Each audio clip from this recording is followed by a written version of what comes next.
Welcome to the Go Hard Chick podcast, Dr. Williams. I'm so thrilled that you are here today. Thank you for having me. It's great to be here. I am really excited about this topic. Mm, I mm, have to say, it's for personal reasons. okay. I mean, we're going to talk about sex and intimacy today. And Dr. Williams, many of the women that listen are in kind of my age group. Hmm. And, we're in the perimenopause, menopausal age group. I'm not afraid to say it. Yes. I mean, and I Say don't it know about loud and proud, right? right, loud and proud. I don't know about them, but I feel like my libido is not the same. So I Yes. I want to talk about this. I do. So I'm gonna stop babbling because I want you to introduce yourself to the listeners, please. Okay, so my name is Dr. Janet Williams. I am an obstetrician gynecologist. I've been in practice, in clinical practice for 20 plus years. And more recently, in the last couple of years, I've started a couple other ventures. So the first thing is I'm the founder of an online shop called intimatewellnessshop.com. And that's where you can find all of the doctor curated sexual health and wellness products. And then also, I am the founder of another program essentially called goodgroove.com. And that's where I do intimate life coaching. And so that's kind of what we're going to be talking about a little bit today. And I'm also the author of the Amazon best-selling book, Why Don't I Like Sex Anymore? And so this is the topic for our hour here today, right? Yes, yes. And I want to talk about that and I want to talk about the book. But why why don't I like sex anymore, doctor? Well, it's actually very multifactorial. So there's not necessarily one thing that causes it, but for a lot of women in perimenopause and menopause, this is a time in life where there's a lot going on. Okay, so a lot of us are, in the mid part of our career. Many of us have children that are getting close to college, getting ready to move out of the house. So you've got that whole empty nester dynamic. You have parents that may be aging. You yourself may be dealing with some medical issues. You might have friends that are dealing with medical issues, or God forbid, you've lost somebody close to you. So it's a time where there are a lot of things going on in our lives that can affect our overall sense of well-being, which is definitely going to affect your desire. And that's when we talk about libido, what we're really talking about is desire. And that kind of can be split into two things. So you've got the, more active desire where you yourself go out and you're like, I want sex. And so you might find that in the past, that desire was like very strong, and now it's not there anymore, or has diminished significantly. And then there's also responsive desire. So when your boo comes to you and is like, hey girl, let's head upstairs, and you're not feeling it, that's the responsive desire piece. So when we're talking about libido, we're talking about those two things, and both of them can be dramatically affected. Yeah, you mentioned some things. I mean, just with life in general, I know that's probably just playing a role. All of the responsibilities, work, stress. And I mean, I'm in a relationship with my partner. I mean, we've been together for some years now. Hmm. And obviously, I mean, we live together. And sometimes I feel like it's a combination of, you're here every day. It's just a routine. Like, don't bother me. Hmm. I'm tired. I'm stressed. I'm this. But I also feel like it's something else, you know? Right. So yeah, there's definitely some physiologic, parts to this. So it's not just like emotional things and, stress and what's going on in your life. But there's also some physiologic changes that happen in terms of our hormone levels, namely estrogen and testosterone. So those tend to fluctuate, like initially will fluctuate in perimenopause. So you might be one day you're horny and it's like, let's go, babe. And then the next day you're like, I'm not feeling it. And some of that has to do with those hormonal fluctuations. A lot of times people will talk about, when you're in your 40s, it's the best sex of your life, which it can be. But some of that is, you know, uh, some of that is related to those fluctuations in the hormones that we see. And Yeah. so that may be a part of what's going on. How would you suggest a woman begin trying to explore what is going on to try to, I guess, figure out what is happening and pinpoint it? Or is it better just to try to figure out ways that they can improve? I don't know. How do you help us? Right. So that's exactly why I wrote this book, right? So because it is so multifactorial and you may not know, like it's almost like innately, like there's something going on, but I know exactly what it is. And so that's kind of what I lay out in my book. So I have this part about like doing a quick start. So the quick start to that is basically getting some sort of self-care routine. A lot of times women are moving, we're moving, like, again, I said, like, maybe you're taking your kids, schlepping them to, ballet, dance, whatever, all of these things that you're doing and responsibilities with your job. And a lot of times, especially for women, especially women of color, especially Black women, what I've seen is that we don't really take that time for ourselves. We'll do it for our family, we'll do it for our, partners and our loved ones, but we won't necessarily take the time that we need for ourselves. So the first part is to, establish some sort of self-care routine, and what that does is it allows us to connect with ourselves and begin to see what's going on in our bodies. Sometimes we're not in our bodies, we're just sort of doing, thinking about the next thing. And so we're not really in tune with what our bodies are doing, where our pains are, if we're holding any emotional stuff in our bodies. So that's the first step, is getting that self-care regimen.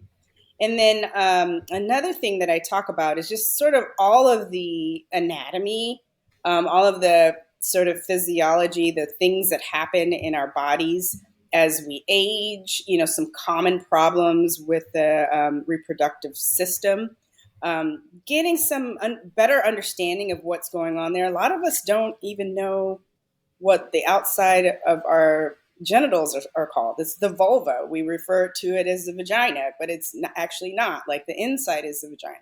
So having just some basic, sex education, I call it adult sex education, where, we revisit what we learned in our eighth grade, or, eighth or ninth grade health class. Like, maybe we didn't get that education. So revisiting that, and then getting a better understanding of what's going on in your body. If you have fibroids, for example, a lot of women do.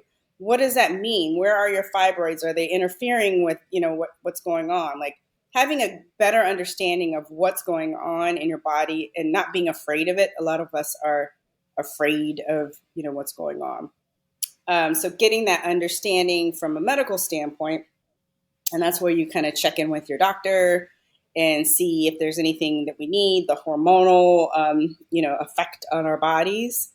And then once you've done that step, you can kind of then begin to see what sort of repairs that you might need. Repairs or aids, I should say. So those are Okay. the steps. Mm-hmm. Now, I'm probably jumping ahead of myself, but you said That's okay. repairs, repairs or aids. What are we talking about? Well, I'm talking about things like, for example, let's say you're having pain or discomfort with intercourse, and we find out that you're having some vaginal dryness. So there's a few options to aid with vaginal dryness. One of the great ones may be some vaginal estrogen or hormone therapy, vaginal hormone therapy. And so that's something that you would talk to your doctor about, getting a prescription for that. If you didn't want to go that route, or for some reason there was a contraindication or a reason why you couldn't go that route, you might want to think about a vaginal moisturizer. So there's a number of these moisturizers that have high hyaluronic acid in them, which are actually excellent to bring moisture into the cells of the vaginal wall and helps with the suppleness. And so that's a great option for someone who doesn't want to do the vaginal estrogen. And then, different types of lube, so there's water based lube, there is oil based lube, there is silicone based lube, there's hybrids, and they each have, pluses and minuses. So whatever, once you figured out what's going on in your body, you can then decide which one kind of works best for you. So there's lots of different options, but we have to know about like what's going on in our body and how these options might help us. You know? Got got it. Now, Hmm. okay, I wanna get into this vaginal dryness. Yes, let's get into it. What what causes that? Right. So it's that estrogen. The estrogen levels are low. I kind of think about it like your lips being chapped. The estrogen helps the moisture in the lips and the texture. Actually, there's these little ripples in the vaginal tissue. And when the estrogen levels go down in menopause, we see those ripples kind of flatten out a little bit, and the moisture and lubrication that is released from those cells decreases. So the tissue gets thinned out. It gets it's not like actually dry to the touch, but there's less lubrication. And so when you're having intercourse and you start feeling this discomfort, maybe there's burning after you finish. That's related to those estrogen levels being low and the dry. That's what that dryness is happening, and you're getting these little micro tears, in fact, that are causing that burning. But if you've ever had chapped lips in the winter time, and you're licking your lips and it's like burning, has that happened to you before? Yeah, yeah. It's the same kind of process except in your vagina, right? And you use a little chapstick to put on there. The chapstick would be like a lubrication, so like the oil based lubrication. So I'm trying to make a parallel, but it's sort of an analogy to that, Okay, if that okay. makes sense. So That the makes estrogen levels go low. The function of the estrogen is to keep those tissues supple and soft. And when those estrogen levels go low, that supple softness goes away, and then you have sex, and it's like rubbing and it's painful. And so sometimes you don't even realize that that's what it is, but it's a feedback loop. If you're having pain with intercourse, that's going to change your desire, because your brain is like, that it hurts when we do that, so I don't want to do that. right. Yeah. Okay, this may be a dumb question, but Nope. No dumb it's questions here. all right. I associate being able to naturally be lubricated with my desire to have sex. So if I naturally can't do that anymore, or it's hard to do that, then I'm not even going to try. So I'm trying to wrap my head around, like, if I using some sort of lubricant, for example, how does that correlate to my desire? Or maybe, or women wanting to have sex, but then they're just, is the desire there, but then they just can't Right. lubricate So adequately? now we're Okay. talking about the next, or another part of sexual function. So desire is one aspect of it, and that's like what you feel like if you want to have sex, or your response to sex, sexual stimuli. And then the next thing we're talking about is arousal. So arousal is your body's response to the stimuli. So it's more of a physiological thing where it's, now your body has realized there's a stimuli. The brain sends a message to the genitals to increase the blood flow.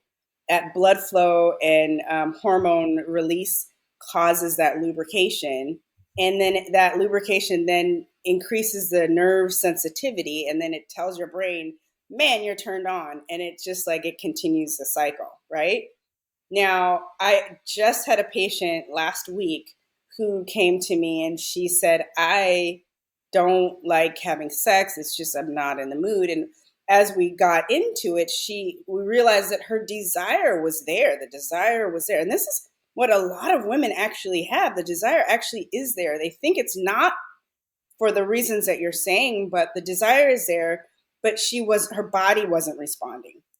And so I prescribed her. This is one of my patients, not in my coaching program, but one of the patients. So I prescribed her an estrogen cream, and then actually this was like last month. Sorry, not last week. So I prescribed her an estrogen cream, and then I saw her back last week, and she was like, "Thank you!" Like she was like, it was wonderful. Like, so we got that estrogen cream going, and then now her body was able to respond to the desire and the sexual stimuli.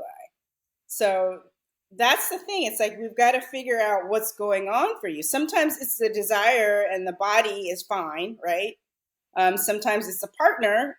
If you have an asshole partner, like sometimes that can affect the desire. So we've got to look at all the different parts and pieces and figure out where your situation is.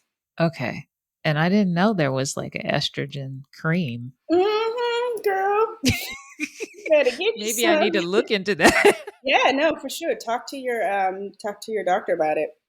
Yeah, because I think for me, it may be a combination of desire and arousal. Mm-hmm. I don't know. But I think you're right. I think what you're saying is you have to sit down and kind of unpack it and think about Exactly. it. Yeah. And the Okay. thing is, it's like a lot of times it's a little tweak that you need to make. But you're not going to know that you need to make that tweak unless you're taking the time to, feel and see and observe and, give yourself some care, all of those things. And Yeah. then there's so much shame that's wrapped around all of this stuff that sometimes the shame turns it off and we're like, okay, well, I don't have time to do that right now, or I'll come back to that, or you feel like you're not worthy. And so that's another piece of it that where we got to like tease that out, so that we can realize like we have, this is innate, like this is something that we um, I believe is God given. It's like in our bodies exists these points for pleasure. I always quote this: the clitoris has 8,000 nerves in it, and the only function for the clitoris is pleasure. Doesn't do anything else. Hmm. Think about that. Yeah. And I think you hit it on the head. It's, shame.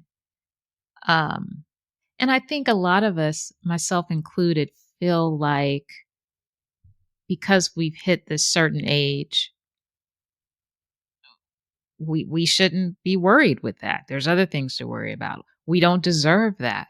We're old now, and we're just focused on all the other things going on in life, like you said, kids, work, aging parents, whatever it may be, Hmm. and we just don't think we deserve it. But I hear what you're saying loudly and clearly now, and it's making sense to me. Like we need to sit down and stop and kind of tease this out and figure out what's going on. Right. And the thing is, like, it doesn't mean that you have to stop having sex. Like, some of it is maybe we tweak it, like maybe there's something that needs to change based on what your body's doing at the time.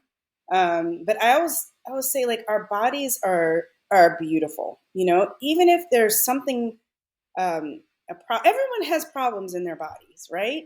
I always talk about like if you went to the doctor and you, um, I don't know, let's say you got a shoulder injury, right? You go in and you're like, Doc, the shoulder kind of hurts right here. I don't know what I did. I tweaked it. that I've got pain here. There's absolutely no shame in having shoulder pain. But for some reason, if we come in where we've got pain, pain with sex, like now we're afraid to talk about it. People aren't able to comfortably have that conversation. A lot of times when people do tell me about it, it's like after the end of the appointment, I'm on my way out the door. They're all, also, there's this other one little thing. When that's actually what they really wanted to talk about in the first place. Yeah, so there is the shame around these certain parts of our bodies and their function, which there really should not be. There really should not be. And so, I think that's one thing. And I also think that we need to thank our bodies for the functions that they have done to date, And then you begin to have a different appreciation for it. It's like, wow, if you're a mom, like you've pushed a whole human out of your vagina, like, like how can you be ashamed of that? It's something to be proud of. Right. Um, and if even if you're not a mom, like your vagina is holding your body, the pelvic floor is holding all of your organs in. It's not falling out necessarily. Sometimes it does, but all of these things that our bodies do for us. So we have to like be thankful. And there's actually studies that show that gratitude helps our health. You know, so having gratitude for your body actually is going to help you have a healthier body. Yeah. The other point I'd like to make is that I have patients in their 80s that are still having wonderful sex lives. Now I hear about these women, Hmm. and sometimes I'm like, really? Really? Yeah, really. Yep. Because I'm comparing myself to them, and I'm like, how can this be? Yeah, it can be. It can be. But a part of it is really just like taking that stigma off of yourself, and not tapping out because people are tapping out. Like you get uncomfortable, you're like, it doesn't feel good. I don't feel like I want to have sex. I don't think I want to have sex. And then you stop. And there is some truth to if you don't use it, you lose it. There's some truth to that because, if you're not, helping your body with, if you have vaginal dryness and you need estrogen, you're not doing estrogen, it's going to, things will kind of shrink, get tight, more painful. So, but even with that, like, if let's say it's been 10 years since you had sex, you can bring it back around. I have a client right now who it was actually 20 years since she had last had sex, and now she's in a relationship, and the desire is there. But one of the things we're working on is getting the arousal to respond um, more. Wow. Okay. All Hmm. right. Yeah, I think many of us have tapped out. Well, Uh, come on, ladies, tap back in. there's hope, ladies. There's There's hope. hope. Yeah. Now, I've got a question. Do you have tips on how we can? I struggle with sometimes explaining to my partner the changes that I'm going through because we've been together so long. He knew me when I was, you know, hot and ready. And now I'm Hmm. not so ready anymore. Yeah. And trying Well, to explain has been yeah. difficult. I was actually thinking about doing a perimenopause and menopause course for men to help them to understand. But again, this really boils down to you understanding what's going on with your body. When you get a good understanding of that, then you're able to discuss it with your partner. Like, hey, this is because a lot of women don't understand what's going on with their bodies. And so, how can you explain to your partner? How can you tell them tips like if you don't understand your own situation, right? So, I think that's the key is to like have the individual understand what's going on and be able to explain it clearly. And it's not anyone's fault. Like it's not your fault that you don't know this. Think about it. Where have you ever gotten any education about it? And Nowhere. You're right, yeah, like no one talked about this. No one prepared me for perimenopause. Like, Right. And chances are, when you went to your gynecologist for your routine, visit, especially with corporate medicine the way it is, they probably had 2 or 3 patients booked in the time slot that you were there. So when you finally got to see the doctor that you waited a month and a half for your appointment, she had like 15 minutes to get everything done. And you probably didn't have time to talk about that or even know that you should ask about it, So all of these things are issues that come up, yeah, and that's was one of my frustrations as a clinician, is just not having the time to dedicate to women for this issue. And so that's big part of the reason why I started goodgroove.com, where I'm doing the coaching.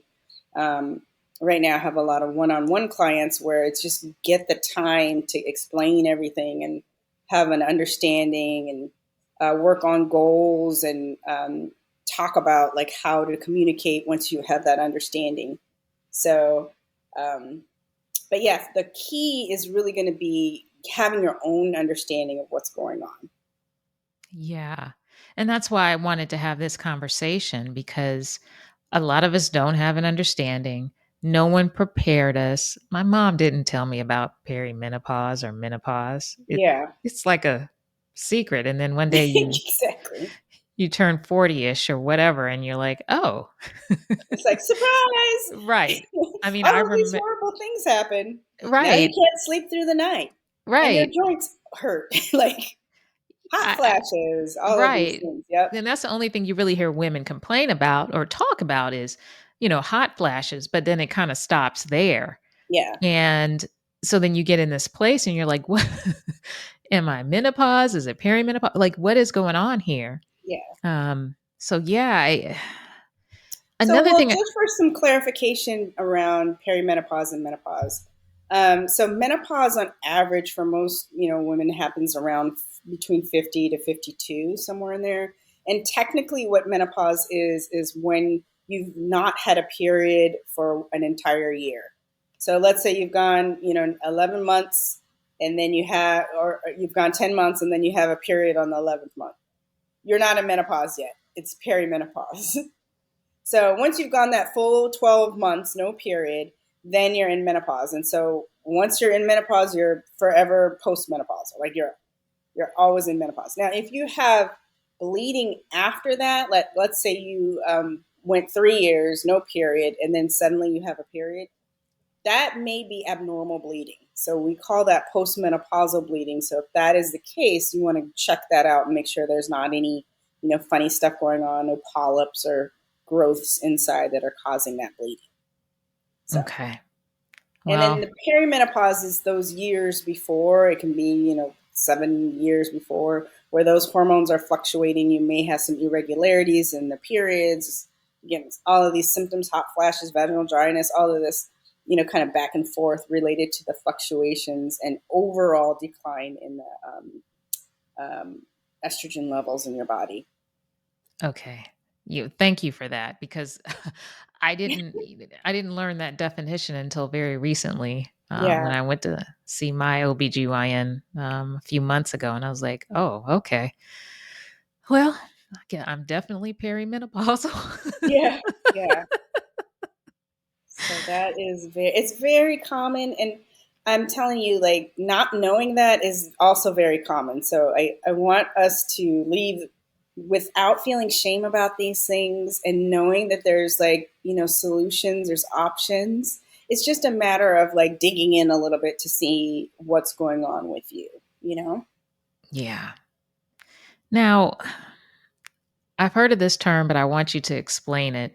What is the orgasm gap? What is that? Right. Yeah. So the orgasm gap is essentially this pretty sad, right? So in heterosexual couples, there is a disparity in the um, ratio of orgasms that people have. So men in those heterosexual couples or partnerships tend to, across the board, have an orgasm. whereas women are less likely to have an orgasm. And that's, something on the order of 60% are orgasming and or less, which is that's not fair. And so a lot of it has to do with our understanding of how people orgasm, and this myth that vaginal intercourse is the only way that women are supposed to orgasm, or that's where in most people's mind, in media, when you watch a movie, there that's what they show. They'll show a woman like, oh my god, like from vaginal intercourse, and it's not necessarily the case. You know, again, like there may be some innervate. There is some innervation of the clitoris, but the clitoris is on the outside, and it actually branches outward and inward into the vagina, a little ways into the vagina. So there are ways to stimulate the vagina that will bring that about. But most people don't know what it is. They don't know how to do that. And a lot of women, again, if we know that anatomy and we know how to do that for ourselves, then we can tell our partners, hey, listen, this is actually what, works for me, and again, different things work for different people. But having that knowledge about what those different things are and how to access them, will really make the difference. Yeah, and that really has nothing to do with, you know, perimenopause, menopause. I mean, that gap exists even in Exists like day one for a lot of people. yeah. Yeah. I mean, I was in my 40s before I had like my real first orgasm, like 40s, that's a lot of years, um, to not know that. I grew up a very conservative Christian background, didn't get much of an education on reproductive health from my healthcare parents. They were both like my dad is a physician and my mom is a registered nurse, and I didn't get any of that education. No education on pleasure. I went through medical school, residency training in OBGYN. There wasn't any education on pleasure, like zero. So don't feel bad if you don't know this stuff. I had to I started seeing lots of patients, 30s, 40s, 50s, having problems with sex and asking me, what do I do? And I didn't know. So thankfully now there's a little bit more research taking place around these issues for women. A lot of that stemmed from Viagra, and once they they got the stuff going for Viagra, then all of these men and their women partners were like, "Well, what do we do for the women?" And that's really where the research behind sexual medicine for women began. Is unfortunately after the men's stuff took off. So, but the good news is that we now have some of that research coming out, and we're starting to be able to support women a little bit better in this area. Okay, good, good, good. Now you mentioned when we started that you have a website, Intimate Wellness Shop. I do. Tell us, I'm curious. Now I'm a be honest, doc. I'm a bit of a prude. So Yeah. I've never really tried anything. So I'm Hmm. curious. I want to know why somebody like me or how someone like me can get over being such a prude. And just tell us about your website and what you have to offer and what Yeah. somebody So like me could. that's kind of precisely why I set up this website, because it kind of includes all of the things that are related to wellness, and we try to make it in a like kind of clean, simple format, so you're not getting on there and seeing all this like crazy like if you go to some toy sites, it's like in your face and like, okay, like, and not everyone is that comfortable with sex and sexuality. And so on the site it has a little bit of everything, and it's the idea is it's like, this is not like, this shouldn't be salacious. This is just a part of life, right? And so on there, we've got basic, maintenance type items on there. We've got moisturizers and uh, feminine washes. some beauty items, things like that in the basic maintenance care. Like things for oil, dry brushing and, kind of your self care type of items. Then we've got some relief items in there too. So if you have hot flashes, there's, a few items on there that will help with that. If you have vaginal dryness or there's the like I said, talked about certain lubrications. We talked about there's another product called Julva that helps. It's an anti-aging um, cream for the vulva that helps with some of that discomfort as well.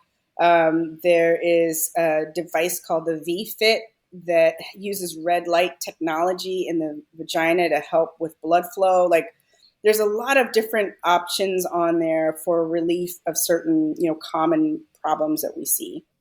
Some supplements, all kinds of things. And then there's an intimate play section where it has where we've got information. So there's books on there on like what to do and what is like anal sex, for example. If you want information, there's some areas that you can go to. You can buy a book comfortably and not like feel any type of way. It's very discreet and comfortable.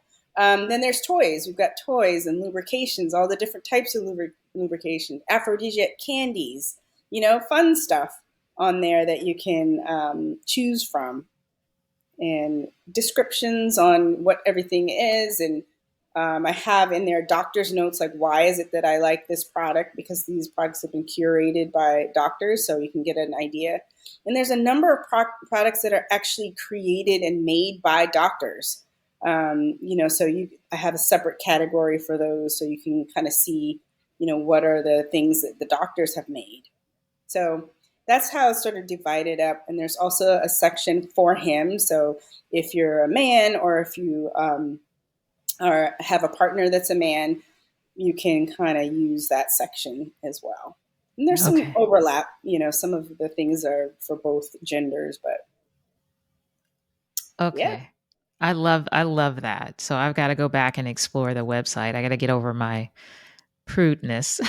Yeah, I mean, the thing about it is it's discreet, and it doesn't feel like racy. If you go on there, it's real cool and calm, just like if you were to buy a facial moisturizer, same thing. You know. Yeah. Yeah, that's a great way to look at it. I think Hmm. yeah, I mean, I love this conversation because you started off with, developing the self-care routine, that Hmm. mindset. Yeah. And I think that is so important. So I love that. I love that. Now, tell us, you you obviously are an intimate life coach. What kind of services do you offer? What can someone expect that comes to see you for your services? How do you help us? Right. So at the moment, I'm just doing one-on-one coaching, and the program tends to be at least a 3-month program. And so we're meeting to kind of, number one, define what your goals are, and we go through the different areas of sexual function, and figure out what areas you need more information on. And then there's a big part of it that's education around what our bodies normally do, what are some of the common problems that we see.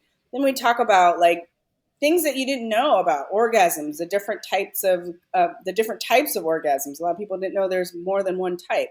And we talk about not only the modern medicine take on it, but some of the traditional and cultural takes on it, like Taoism and how they describe sex, and the Karma Sutra and all of those things, and how all of those things, there's some overlap there. Um, and depending on what your situation is, we can talk about, herbs, like traditional herbs, and what people did in those cultural practices versus, what we do in modern medicine, and just create a more fuller understanding of sex and sexuality, like the traditions. And then once we have that understanding, then we can start picking and choosing, the things that are interesting to us, and applying those in order to reach the goals that you have for yourself. Okay. So. Yeah, right now this program is a one-on-one program. In 2023, probably late January, we're going to be doing a group program, which is also a nice option because there's a sense of community with those programs. So that's coming soon as well. Okay. Now you coach women. I coach women. Yep. Okay. Do you ever bring in their partners in the coaching environment to try to help your I clients? haven't yet, but it may be like an add-on module that I offer. I've been thinking about doing that, but probably would do that after some of that initial education, so that it could be specified for that person. But that's definitely something that I had thought about doing, some sort of education around, especially with the perimenopause and helping that understand that transition. Right. And you do you work with both homosexual and heterosexual women? I am open to it. I haven't to date worked with any homosexual um, women in the coaching program, but it's certainly something that I could do. Okay. Yeah. Yeah. Yeah. Yeah, that in fact, as a little information regarding the orgasm gap for lesbian couples, that orgasm gap is not there. It's just not because the woman understands the woman's body, you know and so that's interesting. That's why I said with the orgasm gap, we're talking about heterosexual couples. So yeah, so I think lesbians might have a little leg up because they're like, you know what, we know what's going on. you know Right. And the men clearly don't. No. Yeah. I mean, and the thing is, it's not any fault of the men either because they don't go to a class on how to. They don't know anything about anatomy outside of what the boys told them or what they have actually encountered, and that's going to be biased because, like, even if a guy has been, with lots of women, there are seven, 3.5 billion women on the earth, like that's just it's not all women, whatever population of women that person has been with.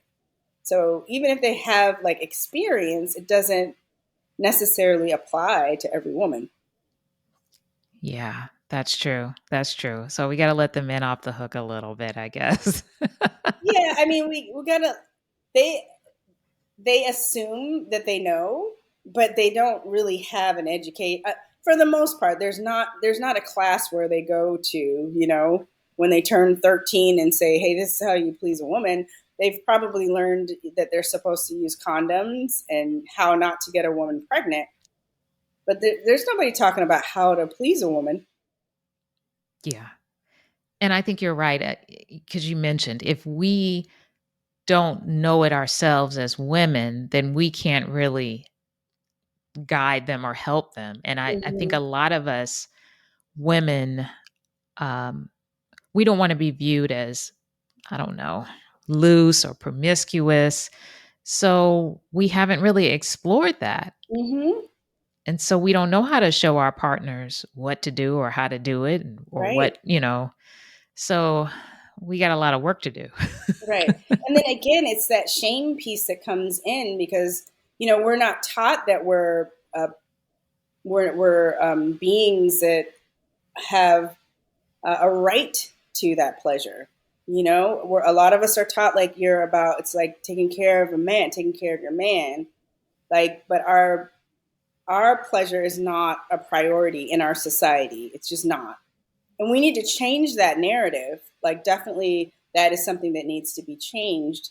And so while it's changing, that's why I'm here. That's why I'm here because I think that one-on-one coaching makes it a more comfortable conversation. It's fun. Like I have fun with my clients. We it takes away that like, oh, I don't know about this, and it allows you to relax and freely ask your questions and get understanding without that like stigma of the world on us, because it's our own private cocoon, and you can ask those questions and find out about your body, and you leave with the confidence that you can now go to your partner like, no, this is what actually works for me, you know. Yeah, Dr. Williams, I so appreciate you because this is what you offer is it's so needed. It truly is. And I thank you for that. Now, Oh, good. for those of us, if any of the listeners want to reach out to you and find out about your services, how can they find out more about you?